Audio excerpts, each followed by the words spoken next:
Woo!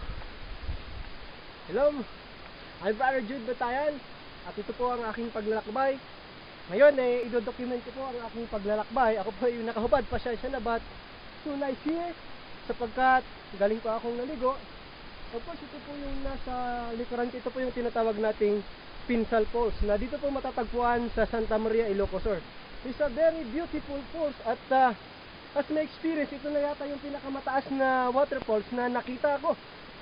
Siguro kung ma-estimate ko is about aabot po siguro siya ng mga 40 meters yung taas. So sobrang ganda po. From Baguio City going to Santa Maria is about 5 hours po. So medyo malayo kung magsasakay po kayo ng bus.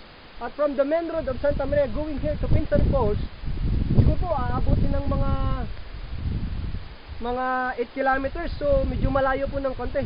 So I'm very happy with this journey kasi nakita nyo naman ang ganda. At sa ganda ng lugar, bigla ba naman akong napahubad at nakita yung kamatsyon ko.